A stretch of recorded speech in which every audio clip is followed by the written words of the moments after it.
I grew up in a big blended family where we all consider ourselves siblings, and I consider my stepmom my mom.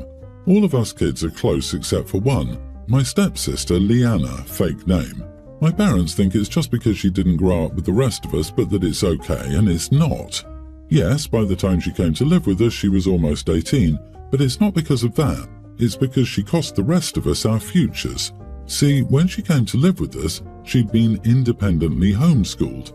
She was said to be very smart, but testing revealed that she only had about a 9th grade education and no transferable credits.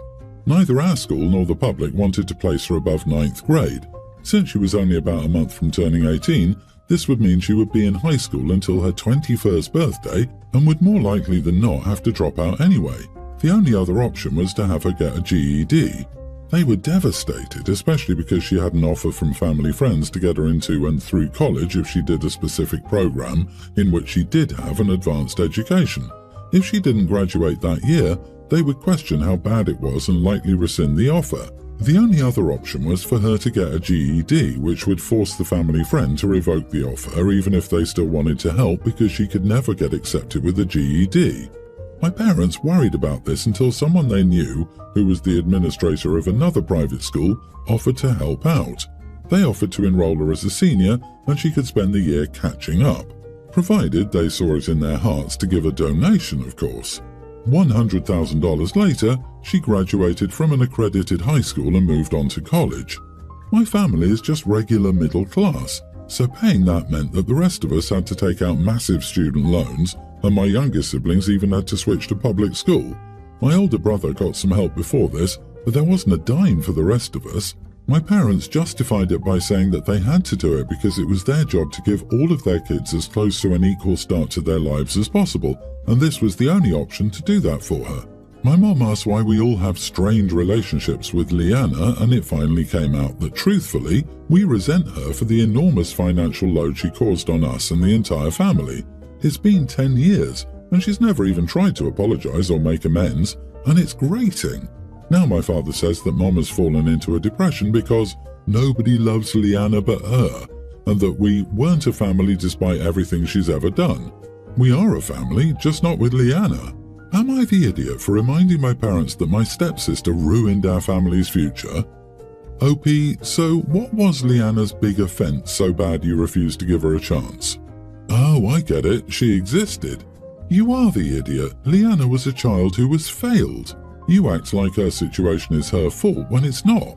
Your parents chose to pay that money, and that acquaintance with the private school took advantage of them. You're supposedly an adult. Try acting like one. Yep, I kept waiting for the point in the story where Leanna did something terrible to you and your siblings to make you hate her, but that point never came. Someone did Leanna very wrong by homeschooling her rather than sending her to a real school, and sadly, your parents had to stump up so much money to rectify this damage. She cost the rest of us our futures. OMG, no she did not. How unbelievably dramatic you are. It doesn't sound like your future has been destroyed because you went to college too, and if you really had massive loans, then your small share of that $100,000 would have barely made a dent. Your resentment dripped from your story and is entirely misplaced. Grow up.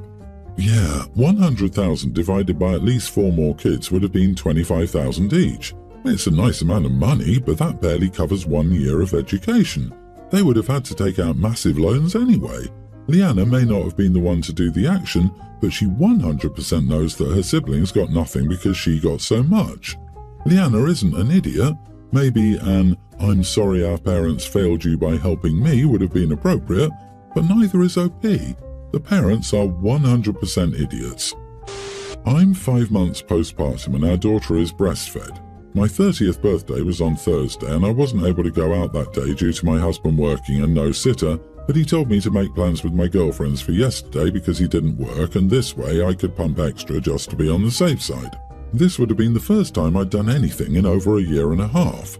Anyway, Saturday morning his buddy wanted him to go snowmobiling with him, so he asked me if that was okay and I said yes, as long as he was back by 7 p.m. because that's when I was leaving.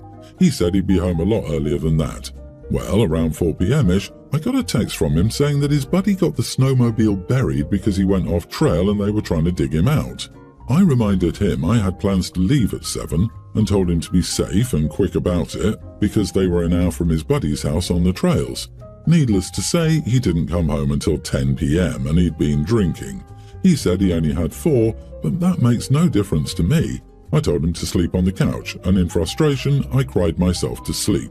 I haven't been able to do anything, but bear in mind that he's been going out at least once a month since I got pregnant. So this morning he got up and tried apologizing to me and said he would make it up to me somehow, but I simply told him I didn't want to speak to him right now, and his actions really hurt me.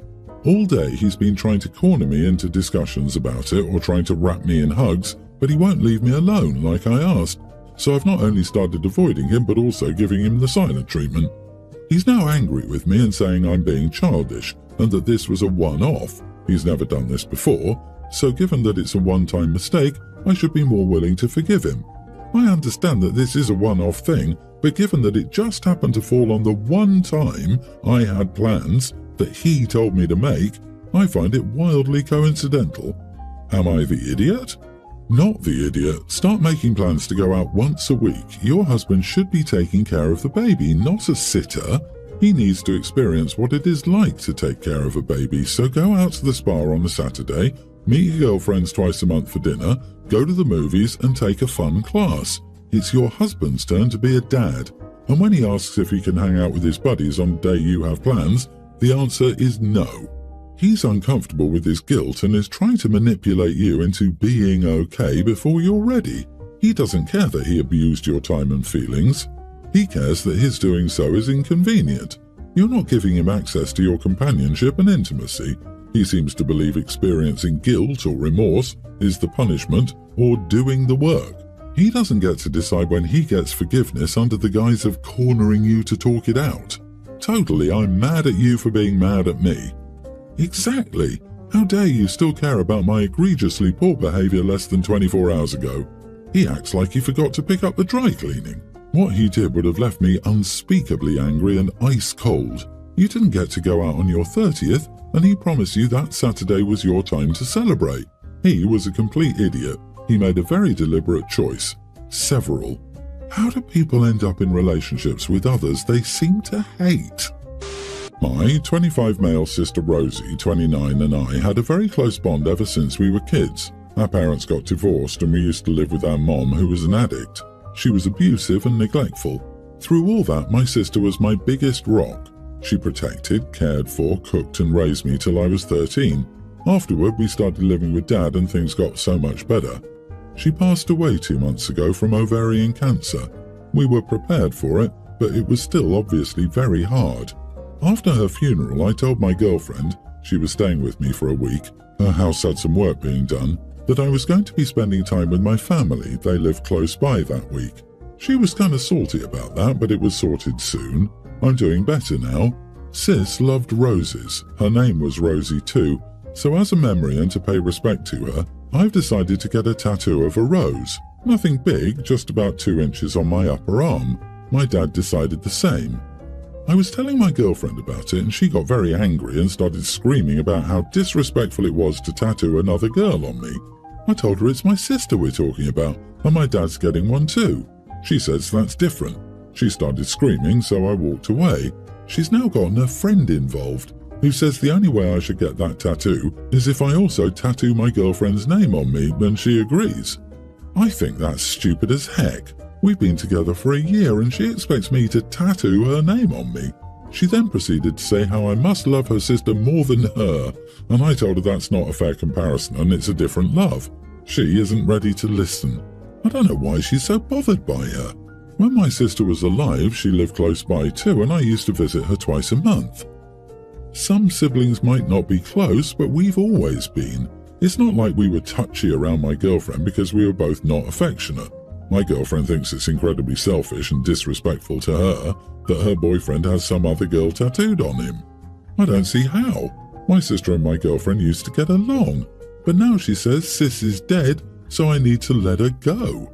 So, am I the idiot? Oh my God, not the idiot, but leave her. That is absolutely wild behavior. Rational people wouldn't act like that. This reeks of toxic insecurity, and this is not something you can work out rationally. Sorry about your sister. Your girlfriend is insane. Her friend propping her up is insane. Run. Jesus, another woman tattooed on you? Seriously? Wow, I'm speechless. You're getting a memorial tattoo for your sister, not some girlfriend or fling. If your girlfriend cannot tell the difference, that's on her. What she and her minions are demanding is unreasonable at best. She is definitely out of pocket on this. Reevaluate your friendship. Your sister just passed, and instead of being supportive of you, she's getting snotty about you spending time with your family and over a tattoo. This is not what a supportive partner looks like. And yes, run. This person needs to be your ex with good reason. You deserve better. Update. So, to sum it up, I ended it. She came over the same evening, getting out of the car, and asked me where I planned to tattoo her name. Yep, I didn't let her come in. I told her I didn't want to deal with her crap on top of missing my sister. I'm getting the rose tattoo and we're done. I've never in my life heard someone yell so loud out on the porch. She began accusing me of being in love with my sister and how we had an inappropriate relationship, which is why I miss her so bad that I'm ready to ruin our relationship. I'm so glad I left her, because what kind of sane person says something like that? I was so disgusted that I called her names and slammed the door in her face. I'm not proud of it, but it was so revolting even to think my girlfriend would think that about someone so close to me. She shouted for about 10 more minutes and then left. It's my sister's birthday tomorrow. I've made an appointment. My dad and I are getting the tattoo. Thanks, and have a good day. I don't know if food insecurity is the correct term, but it's the term he uses to describe what this is. Honestly, I've been with him for 3 years and this is the first I've heard of it. So I came into this relationship with 2 kids. A younger tween daughter and an older tween son. I didn't introduce my boyfriend and the kids until maybe 8 months ago, and lately Ben, boyfriend, has been coming and staying here with us more often than not. Sometimes he will spend days at a time here and only go home maybe once a week. Well, lately I've noticed little signs of weird food quirks of his that I'm not okay with.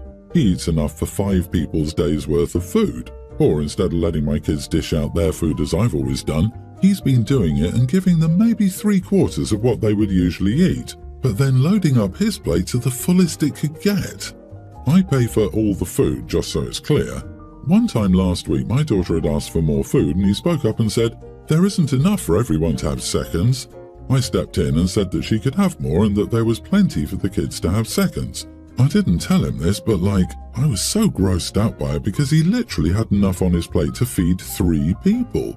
And if he'd just taken a normal helping like everyone else, then there would have been plenty left over. But anyway, I spoke to him about it that night and told him that the kids come first. They eat until they're full and that is how it goes in my house. He kind of put his hands up and said, "Sorry, won't happen again," and said he just figured it wasn't fair to everyone else who wanted seconds because there wasn't enough for everyone. I'm assuming he meant himself. But anyway, he apologized, so I let it go. But then yesterday evening he went grocery shopping for me because both my kids had events, and I had a bunch of other stuff I had to do, and I didn't have time to grocery shop as well. So he told me he would go for me. I sent him with my money, more than enough, and a very specific list. Well, I had plain bagels and original cream cheese on the list. He returns with 3 different types of bagels and 3 different types of cream cheese. But I didn't complain, it's whatever. But then this morning, my kids were making themselves bagels, and Ben started scolding them for not using the correct cream cheese to go with the bagel. And he wasn't even really nice about it either. I mean, he wasn't raising his voice, but it was the look on his face, and I was immediately turned off. It was my money that bought that food, but since he went and got it, apparently he feels like it's his too, and can dictate how my children eat it. Anyway, he left for work, and I told him this wasn't going to work out because I couldn't handle his hang-ups with food. Well, he says, "I'm really sorry I have food insecurities. I know we can make this work. I'll try harder to keep my mouth shut." But I couldn't get my daughter's face out of my head when he was scolding her, and I ultimately decided I could never change that again and told him as much. He says he can't believe I'm throwing him away instead of trying to work on this. Am I the idiot for breaking up with my boyfriend because of his food insecurities? Not the idiot. I'm not sure if food insecurity is the correct term. The expression you're after is greedy and controlling. Get him out and keep him out before he starts telling your preteen daughter she's too fat and needs to restrict her calories. Your kids do not need this eating disorder generator in their lives. This is spot on, greedy and super controlling. He was doing his best to give your children disordered eating. Good riddance. Seriously, I'm tearing up just thinking about the awfulness she is almost certainly preventing her young kids from internalizing. Good job, OP. Kudos for putting your kids first. It starts like this, and then he'll be jealous of the time OP spends with the kids, of the money and gifts they get. And if he sees them as rivals now, there's no need to wait for the crap show when they're teens. He's trying to take the first place through food, and if this gets normalized, rest will follow. LOL, he's like this when it's your money. Imagine what it would be like if it were his. He's a prime example of cuckoo's nest syndrome. He has a problem, and he's making it your problem and your kid's problem. Get rid of him. Protect your kids. I, 48 female, am marrying my soon-to-be husband, 39. This is my second marriage. The first ended with my husband cheating on me and moving in with his mistress. He offered me a tidy sum to divorce him. I took that money and moved abroad, where I met my now husband. My kids, 27 female and 25 female, are angry they were not invited to my wedding. They found out through extended family that I'm getting remarried. We got divorced 5 years ago, so they were 25 and 20. They were not little kids. They wanted me to be friends with my ex and his mistress. My ex wanted me to give my blessing for his relationship. Apparently, I was his best friend, and he loved me as the mother of his children, but he was in love with his mistress. He was shocked when I no longer wanted to contact him. My kids thought I should forgive him and be friends. They went as far as to invite me to lunch or dinner with them, and then surprise invited my ex and his mistress. They would host family events with their SOs and lie to me that my ex would be earlier or later, so I didn't bump into him. Of course, he was always there. They cannot handle that he and I are no longer on speaking terms and want us to get along. Due to their behavior, I'm not in contact with them. It's my choice. I have no desire to be friends with my ex and his mistress. Am I the idiot for not inviting my kids to my wedding? Not the idiot. The way your children have behaved towards you so far, I would be worried that they wouldn't do something wrong at the wedding. Also, I still think it's pretty cold-hearted and selfish for your children and ex-husband to keep confronting you about your ex-husband's cheating and asking for your blessing. What the heck is wrong with them? Your kids are over 20 and should know better. People say, my best friend, when they really mean my best doormat. OP, that all sounds sick and toxic. Your children should still know better at their age and start living their lives independently of their father's approval. It's sick of them to act like that without considering your feelings. Well, now they get what they deserve. Congratulations on your marriage.